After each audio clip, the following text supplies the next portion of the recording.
자, 여러분, 혹시 이런 상상 해보셨나요? 이 거대한 우주를 움직이는 모든 법칙이 사실은 단 하나의 아주 간단한 비율로 설명될 수 있다면 어떨까요? 오늘 우리가 살펴볼 내용은요, 바로 물리학의 근간을 흔들 수도 있는 그런 아이디어를 담은 아주 흥미로운 논문입니다.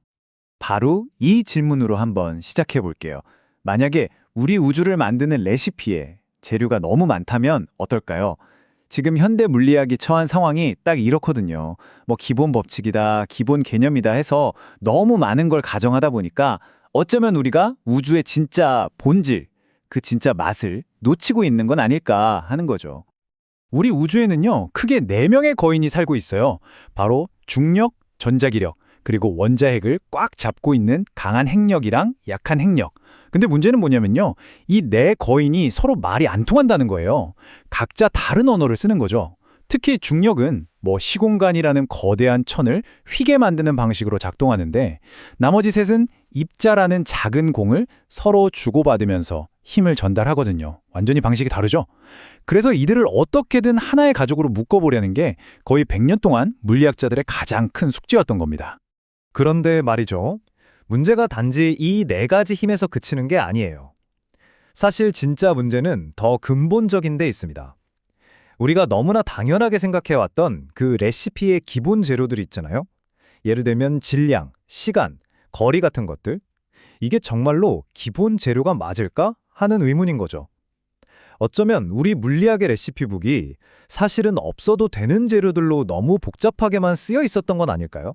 바로 이 지점에서 오늘 우리가 다루는 논문이 정말 대담하고 어떻게 보면 좀 과격하기까지 한 제안을 딱 던집니다. 이 문장 하나가 모든 걸 말해주는데요. 모든 물리적 역학은 단일한 원시 비율, 즉 에너지 거리 비율 U로 표현된다. 이게 무슨 말이냐면요. 그 복잡한 재료들 다 치워버리고 딱 하나, 이 비율 하나만 남기자는 거예요. 네, 이 이론의 알파자 오메가, 핵심 아이디어는 바로 이거예요. U는 E를 R로 나눈 값이다. 그러니까 에너지를 거리로 나눈 값이죠. 이게 무슨 뜻이냐면 우리가 요리할 때 소금이랑 설탕의 양보다 그 비율이 맛을 결정하잖아요. 그것처럼 우주의 모든 현상도 에너지와 거리의 절대적인 양이 아니라 그 둘 사이의 비율로 결정된다는 겁니다. 질량, 시간, 힘 이런 건 다 잊어버리세요. 이 이론에선 오직 이 비율만이 우주의 유일한 근본 재료라고 말합니다. 이 아이디어가 얼마나 혁명적인지 한번 상상해 보세요. 이건 마치 수백 년간 어질러져 있던 물리학의 책상을 한 번에 싹 치워버리는 것과 같아요. 시간이라는 개념, 저기 시계는 갖다 버리고요. 질량이라는 저울도 치워버립니다. 힘을 전달한다는 그 복잡한 입자들이랑 4가지 법칙들, 이것도 전부 서랍에 넣어버리는 거예요. 왜냐하면 이 모든 것들이 사실은 저 단 하나의 비율이 만들어내는 그림자에 불과하다는 거니까요. 자, 그럼 여기서 당연히 이런 질문이 나오겠죠? 아니, 힘이 없다면서요? 그럼 도대체 뭐가 물체를 움직이게 하고 서로 밀고 당기게 만드는 건가요? 네, 아주 좋은 질문입니다. 그리고 바로 이 질문에 대한 답이 이 이론의 다음 단계로 우리를 안내합니다. 이 이론이 내놓는 답은 바로 탄성적 구속, 영어로는 elastic confinement라는 개념입니다. 이게 뭐냐면 힘이라는 게 애초에 독립적으로 존재하는 게 아니라는 거예요. 자, 상상해보세요. 팽팽한 고무판이 있어요. 이걸 손가락을 꾹 누르면 어떻게 되죠? 주변이 움푹 들어가면서 원래대로 튕겨져 나오려고 하잖아요. 바로 그거예요. 우주라는 이 거대한 기하학적 공간에서 에너지, 거리 비율의 균형이 딱 깨지는 순간 그 균형을 되찾으려고 기하학 자체가 반응하는 것. 그게 바로 우리가 힘이라고 불러왔던 현상의 본질이라는 겁니다.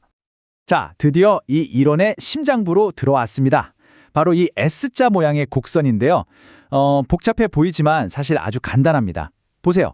가로축이 뭐냐면 우리가 계속 얘기했던 바로 그 유일한 재료, 에너지 거리 비율 U입니다. 오른쪽으로 갈수록 이 비율이 점점 커지는 거고요. 그리고 세로축은 구속의 정도, 그러니까 이 비율이 얼마나 팽팽하게 묶여 있는지를 보여주는 값이에요. 자, 여기서 이 이론의 가장 놀라운 주장이 나옵니다. 바로 우주의 모든 힘, 모든 현상이 전부 이 단 하나의 곡선 위 어딘가에 점으로 찍힌다는 겁니다. 네, 맞아요. 여기서 정말 놀라운 사실이 드러나는 거죠. 우리가 지금까지 완전히 다른 거라고 생각했던 그 4가지 기본 힘이요.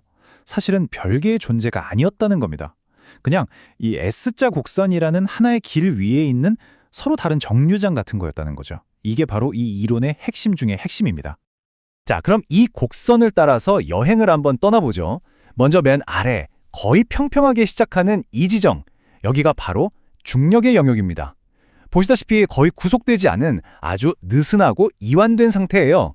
기울기가 거의 없으니까 힘은 엄청 약하죠. 하지만 마치 얕고 넓게 흐르는 강물처럼 그 영향력은 우주 저 멀리까지 아주 광범위하게 퍼져나갑니다. 자, 이제 곡선을 따라 조금 더 올라가 볼까요? 갑자기 경사가 확 가팔라지죠? 바로 이곳이 전자기력의 영역입니다. 이 가파른 경사가 무엇을 의미하냐면요. 마치 팽팽하게 당겨진 스프링 같다는 뜻이에요. 여기서 조금만 벗어나려고 하면 아주 강한 힘으로 원래 자리로 돌아오게 만드는 거죠. 바로 이 성질 덕분에 원자나 분자 같은 안정적인 구조들이 만들어질 수 있는 겁니다. 그리고 마침내 이 곡선의 정상에 다다르면 경사가 다시 완만해지면서 평평해지는 포화 지점이 나타납니다. 여기가 바로 강한 핵력의 무대예요. 이 지점은 너무 평평하게 긴장돼 있어서 거의 움직일 수 없는 마치 단단한 벽에 부딪힌 것 같은 상태입니다. 그래서 아주 짧은 거리에서만 작동하지만 그 힘은 원자핵을 흩어지지 않게 꽉 묶어둘 만큼 그야말로 상상을 초월할 정도로 강력한 거죠. 그런데 여기서 한 가지 의문이 생깁니다. 잘 생각해보면 우리 자연은 주기적으로 반복되는 패턴을 굉장히 많이 보여주거든요. 원자 주위를 도는 전자의 궤도라던가 태양 주위를 공전하는 행성들처럼요. 근데 이런 순환하는 구조를 저 직선적인 S자 곡선 하나만으로는 설명하기가 좀 어려워 보이지 않나요? 네, 바로 그 주기적인 패턴을 설명하기 위해서 이 이론은 여기서 한 걸음 더 나아갑니다. 자, 왼쪽에 있는 저 S자 곡선을 그냥 길다란 끈이라고 한번 상상해 보세요. 그리고 이 끈의 양쪽 끝을 잡고 쭉 구부려서 이렇게 동그란 원으로 만드는 겁니다. 그럼 어떻게 될까요? 아까는 직선 위에 있던 구속의 정도가 이제는 이 원 위에 각도로 바뀌게 되는 거죠. 0도에서 시작해서 360도로 끝나는. 왜 굳이 이렇게 하냐고요? 바로 자연에 존재하는 그 모든 반복적인 순환 구조를 이 원 안에 담아내기 위해서입니다. 자, 이제 이걸 보세요. 모든 것이 이 하나의 원 안에 완벽하게 들어옵니다. 중력은 0도 근처, 이 느슨한 지역에 자리를 잡고요. 전자기력은 중간쯤 되는 각도에, 그리고 강한 핵력은 한 바퀴를 거의 다 돈 360도에 가까운 저 팽팽한 지점에 위치하게 되죠. 그렇게 서로 달라 보였던 네 가지 힘이 사실은 이 하나의 원 위에서 각자 자기 자리를 차지하고 있었던 것뿐입니다. 말 그대로 우주의 모든 것을 담은 단 하나의 지도라고 할 수 있겠죠. 이 원형 지도가 정말 강력한 진짜 이유는 바로 이겁니다. 아주 작은 원자 속을 돌고 있는 전자의 궤도에서부터 저 광활한 태양계를 돌고 있는 거대한 행성의 궤도까지 자연에 존재하는 모든 안정적인 구조들이 전부 이 원 위에 특정 주소에 딱딱 대응된다는 거예요. 이건 뭘 의미할까요? 가장 작은 미시세계와 가장 큰 거시세계를 관통하는 어떤 보편적인 법칙이 존재할 수 있다는 뜻입니다. 근데 이거 그냥 그럴싸하게 만든 그림 아니야? 라고 생각하실 수도 있겠죠. 자, 그런데 핵심은 바로 이겁니다. 이 추상적으로 보이는 지도가 실제 관측 데이터와 정말 놀랍도록 딱 들어맞는다는 점이에요. 예를 들어 실제 핵물리학 데이터들을 이 지도에 뿌려보면요. 이 모델이 예측한 바로 그 354도 지점에 마치 칼날처럼 날카롭게 모여드는 걸 볼 수 있습니다. 또 수소원자의 스펙트럼은 정확히 전자기력 밴드에 넓게 분포하고요. 행성들의 궤도 데이터는요. 네, 예상대로 정확히 0도 근처에 옹기종기 모여 있습니다. 이론이 현실의 데이터를 완벽하게 설명해내는 순간인 거죠. 자, 그럼 오늘 살펴본 내용의 핵심만 다시 한번 짚어보겠습니다.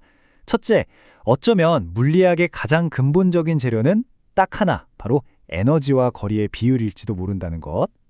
둘째, 우리가 알던 네 가지 힘은 사실 별개의 것이 아니라 하나의 기하학적인 길 위에서 나타나는 서로 다른 모습일 뿐이라는 것. 셋째, 그렇기 때문에 질량이나 시간, 힘 같은 개념들은 근본적인 게 아니라 이 비율에서부터 파생된 부차적인 속성일 수 있다는 겁니다. 그리고 마지막으로 이 모든 것은 우주가 왜 이런 모습인지를 설명하는 완전히 새로운 현실의 지도를 우리에게 보여주고 있습니다. 자, 그럼 맨 처음 던졌던 질문으로 다시 돌아가 보죠. 우리 우주를 설명하는 레시피는 과연 수많은 재료들로 가득 찬 두껍고 복잡한 책일까요? 아니면 사실은 에너지와 거리의 비율이라는 단 하나의 재료만으로 이 모든 현상과 맛을 만들어내는 지극히 단순하면서도 우아한 한 페이지짜리 레시피일까요? 오늘 우리가 살펴본 이 이론은 어쩌면 정답은 후자일지도 모른다는 강력한 가능성을 우리에게 던져주고 있습니다.